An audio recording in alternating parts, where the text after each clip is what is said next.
बिस्मिल्लाहिर्रहमानिर्रहीम। स्टूडेंट्स कर लेते हैं डेसिमल चैप्टर, जो हमारा चैप्टर 6 है उसकी वर्कबुक में से मैं आपको ये वर्कशीट्स करवा रही हूँ। ठीक है, वर्कशीट करनी आज हमने 1C multiplying by tens, hundreds and thousands. मैंने आपको पहले भी समझाया हुआ है कि मल्टीप्लाई का मतलब है मूव फॉरवर्ड डेसिमल के चैप्टर में। ठीक है, किसको मूव फॉरवर्ड करवाना है? आपने डेसिमल को मूव फॉरवर्ड करवाना है। अगर आगे मल्टीप्लाई कर रहे हैं 10 से तो एक जंप आगे लेके जाना है, 100 से करवा रहे हैं तो 2 जंप्स, और 1000 से करवा रहे हैं तो 3 जंप्स। अब यहाँ हम देखें हमारे पास है 0.008 और किससे करवा रहे हैं? 1000 से करवा रहे हैं। तो 1000 हमें मूव फॉरवर्ड करवाएगा डेसिमल को 3 जंप्स। ये हमारा डेसिमल प्लेस हुआ है, इसको हमने 3 जंप्स करवानी है, 1 2 3। ठीक है ना, तो हमारे पास क्या आ जाता है? 0.8। अब आप कहेंगे कि ये जो पहले वाला 0 है, यानी ये 0.008 हमने इस डेसिमल को जंप करवाई थी ना, 1 2 और 3। ठीक है, यहां पर ये आ गया था। तो आप मुझे कहेंगे कि भाई ये कैसे हुआ? ये इस बच्चे ने गलत किया हुआ आंसर। ये आंसर नहीं है, आंसर आएगा ओनली 8। ठीक है, तो क्योंकि डेसिमल यहाँ पर, और डेसिमल से पहले 8 लिखा हुआ है तो बाद में 0 लिखने की जरूरत नहीं होती। अगर ये 8 डेसिमल के इधर होता और यहाँ कुछ ना होता तो हम यहाँ 0 लिख देते, तो इसका आंसर आ जाता है 8। आगे कर लेते हैं 0, फिर 1000 से हो रहा, 3 जंप्स दे रहा फॉरवर्ड, 1 2 3, यहाँ पर आ गए। तो हमने क्या लिखना है? ओनली 23। ये जीरोस लिखने की जरूरत नहीं है। फिर 1 2 3 121, ये डेसिमल नहीं आएगा बीच में, ओनली 121 आंसर आएगा। अब फिर ये डेसिमल है, इसको 3 जंप्स करवानी है, 1 2 3, तो हमारे पास आ जाएगा 1409। ये बच्चे ने गलती से डेसिमल्स डाले हुए, हालांकि यहाँ नहीं आता डेसिमल, इसका आंसर आता है 1409। ठीक है, अब ये 5.39 है, 3 जंप्स हैं, 1 2 3। अब जो ये खाली जंप है इसमें आपने खुद से 0 लगा देना है। ठीक है, और यहाँ लिख देना 5390। अब फिर अगेन 1 2 3। अब ये दो जो जगह खाली है यहाँ आपने खुद से 0 प्लेस करने हैं। ये डेसिमल नहीं आएगा, 7900 इसका आंसर आएगा। आगे चलते हैं, मल्टीप्लाई करें 3000 से। अब देखें यहाँ पहले हम 1000 से कर रहे थे तो हम मल्टीप्लाई करवाए बगैर सिर्फ डेसिमल को मूव करवा रहे थे, लेकिन अब यहाँ 3000 है। अब क्योंकि 1000 के जो नोट है हमारे पास ज्यादा हो गए हैं, इसलिए हम इनको तोड़ तोड़ के करवाएंगे मल्टीप्लाई, ब्रेक पार्शली इसको मल्टीप्लाई करवाएंगे। हम लिखेंगे ये वाला क्वेश्चन ऐसे, 0.012 मल्टीप्लाई बाय किससे करवाना है? 3000 से। तो हम पहले 1000 का नोट लिखेंगे, और कितने नोट हैं 1000 वाले? 3। ऐसे मल्टीप्लाई करवाएंगे। ये 1000 हमें क्या कह रहा है कि इस डेसिमल को मूव कराओ 3 टाइम्स आगे जंप करवा के, 1 2 3। अब हमारे पास क्या बचा है? यहाँ ओनली 12 बचा है, मल्टीप्लाई बाय 3 कर देंगे इसके साथ। ठीक है, ये हमने ये वाला स्टेप यहाँ करके नीचे लिख दिया उनको। अब 12 को जब 3 से मल्टीप्लाई करते हैं तो हमारे पास आ जाता है तकरीबन 36 आता है, तो इसका आंसर आ जाएगा 36। कोई डेसिमल नहीं, कुछ नहीं, ये बच्चे ने गलत किया हुआ है। ये मैं आपको पता है कि मैं इस क्लास की टीचर नहीं हूँ, मैं सीनियर क्लासेस की हूँ, तो सिर्फ मैं क्लास 5 के बच्चों के लिए ये कर लेती हूँ, क्योंकि वो मुझे बहुत रिक्वेस्ट करते हैं कि काइंडली हमारे लिए वीडियो अपलोड करें। तो अब ये मैं उनकी टीचर को बताऊंगी कि ये इसने जो वर्कआउट किया हुआ है ना, थोड़ा गलत किया हुआ है। अब आगे चलते हैं। अगेन यहाँ पर हमारे पास क्या रखा हुआ है? 6000। पहले हम अपने इस क्वेश्चन को ठीक कर लेते हैं, इसको पहले 1000 में कन्वर्ट करेंगे और फिर देखेंगे कितने 1000 के नोट्स हैं हमारे पास। तो हम करते हैं 0.892 मल्टीप्लाई बाय 1000, और 1000 वाले कितने नोट हैं? 6। ये 6000 है ना। अब इस 1000 को हमने इस तरह का क्वेश्चन बना लिया, देखिए इस तरह का बना लिया। अब हम आराम से इस डेसिमल को पहले मूव करवाएंगे और बाद में 6 से मल्टीप्लाई करवा लेंगे। 3 जंप है हमारे पास, 1 2 3, तो हमारे पास आ गया ओनली 892 मल्टीप्लाई बाय 6।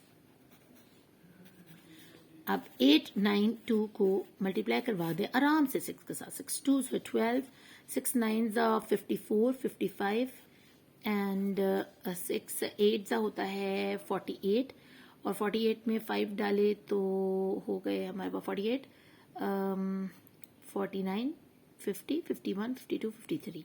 तो ये हमारे पास आ जाता है 5352। देखिए इसमें कोई डेसिमल नहीं आ रहा, ये हमारे पास आंसर है।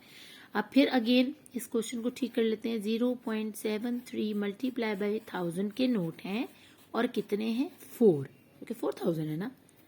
होपफुली आपको अच्छे से समझ आ रही हो कि मैं क्या कर रही हूँ। अब ये सवाल जो है ना, पहले हमने इतना हाफ वाले क्वेश्चन को सॉल्व करना है, सिर्फ इतने वाले को, ठीक है। अब ये हमें कह रहा है कि आप इसको जंप करवाएं, ये 1000 कह रहा है, 3 जंप्स करवाएं, 1 2 3। इस खाली जंप में याद रखना आपने खुद से 0 लगाना है, ठीक है। 730 आ गया हमारे पास। अब इसको हम नीचे उतार लेते हैं क्योंकि हमने इसको सॉल्व कर लिया। 730 मल्टीप्लाई बाय 4 करेंगे, 4 0 0, 4 3 12, 4 7 28 एंड 29, ठीक है। तो हमारे पास ये आंसर आ जाता है 2920। सॉरी अगर मेरी राइटिंग खराब आ रही है क्योंकि मैंने एक हाथ से लिख रही हूँ। लिखते तो खैर एक हाथ से ही, लेकिन मेरे से थोड़ा ना मुश्किल हो रहा है इसको कवर करना। एक हाथ में मोबाइल है तो मैं कोशिश करती हूँ कि मोबाइल ज्यादा शेक नहीं करे ताकि आपको अच्छे से समझ आए। नेक्स्ट अपना कर लेते हैं इसको कंप्लीट अपनी वर्कशीट को। यहाँ 0.01 है, 1000 के साथ मल्टीप्लाई हुआ है तो 10 आया। कैसे आया है? 1 2 3। आप देखें मैं आपको करके दिखाती हूँ। यहाँ पे 0.01 मल्टीप्लाई बाय 1000। ये 1000 क्या कह रहा है? ये मल्टीप्लाई का साइन कहता है आगे की तरफ जंप करें, और कितनी? 1000 कहता है 3 जंप्स करें। यहाँ ये डेसिमल प्लेस हुआ है 1 2 और ये तीसरी खाली जंप, ठीक है ना। तो हम ये वाला 0 लिखने की जरूरत नहीं है, जो यहाँ आएगा 0 वो हम लिखेंगे सिर्फ। तो यहाँ आ जाएगा हमारे पास 10, ठीक है। ये 10 लिखा हुआ है उन्होंने, तो ये यकीनन ये 1000 से मल्टीप्लाई हुआ है ना, तो 10 आया है। इस तरह इसको चेक करते हैं। अब ये 12 है, इसका मतलब है हमें इसकी जंप को वापस लेके जाना है 3 टाइम्स। तो 1 2 और 3, ये 0, ठीक है। और यहाँ भी पॉइंट और यहाँ भी 0। कैसे?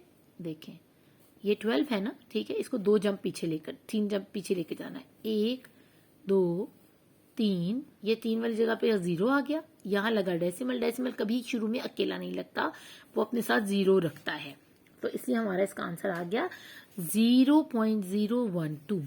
अब यहाँ पर 1.35 है, 3 जंप्स आगे जाना है, 1 2 3। इस खाली जंप में हमने क्या लिखना है? 0। तो इसका आंसर आ जाता है 1350। तो ये 1000 से ही मल्टीप्लाई हो रहा है। अंडरस्टूड है कि हम 1000 वाली वर्कशीट कर रहे हैं तो 1000 ही लगा होगा। अब यहाँ पर 8 आया है, तो 8 से क्या मुराद है? ठीक है, 8 को हमने 3 जंप्स बैक लेके जाना है। एक जंप में तो 8 आ गया, दूसरी जंप भी खाली, तीसरी जंप भी खाली, ठीक है। यहाँ 1 0 1 0, यहाँ आके डेसिमल रुका है। डेसिमल कभी भी अपने से पहले खाली नहीं रहता, वो हमेशा अपने आगे कुछ ना कुछ रखता है, वो रखता है 0 अगर कुछ ना हो तो हमारा आंसर क्वेश्चन है 0.008। अब ये भी आपके सामने हुआ है, ठीक है। तो 3 जंप्स आगे गए हैं हम, 1 2 3, तो हमारे पास ये 4800 आया है। आसान है, बहुत इजी क्वेश्चन है, आपको समझ आ रही होगी इसकी अच्छे से। ये नीचे हैं क्वेश्चन हुए हुए, इसको इसने प्रॉपर वर्किंग नहीं की, इसको ऐसे वर्कआउट करना चाहिए था, ठीक है। और 1000 से हमने अगर मल्टीप्लाई करवा लें तो ठीक है, अगर ऐसे भी कर लें तो भी ठीक है, कोई मसला नहीं है। अगर आप 1000 रख के उसको उस तरह मल्टीप्लाई कर रहे हैं, क्योंकि टीचर्स चाहती हैं कि आप 1000 के साथ इसको मल्टीप्लाई करवाओ सामने रख के। अब इसको जब हमने मल्टीप्लाई करवाया तो हम 3 जंप्स आगे गए, 1 2 और ये 3, ये खाली जंप है, ठीक है ना। तो हमारे पास क्या आ गया 520। इसमें फिर अगेन 1 2 3, तो हमारे पास आ गया 3320। खाली जंप थी उसमें हमने खुद से 0 लगा दिया। अब फिर अगेन 3 जंप्स, 1 2 3, खाली 0 आ गया, ठीक है, 2 ही थी। अगेन 1 2 3, ठीक है। तो इसमें ये पहले ही 3 रखे हुए, तो हम पूरा 2152 लिख देते हैं यहाँ पर। अब यहाँ 4000 है, ठीक है। 1000 से पहले हमने अलग करना है, 4 से अलग करना है, तो हमारा आंसर आएगा। तो ये आपके सामने हुए हुए क्वेश्चंस, आप इधर से देख के अच्छे से इन क्वेश्चंस को कर सकते हैं। ये ऑलरेडी डन है। तो मेरी क्योंकि वीडियो जो है काफी लेंथी हो जाती है, मुझसे अपलोड नहीं होती, तो आपको समझ अच्छे से आ गया होगा कि इन क्वेश्चंस को कैसे सॉल्व करना है। अपना खूब ख्याल रखिएगा। अल्लाह ने के बाद।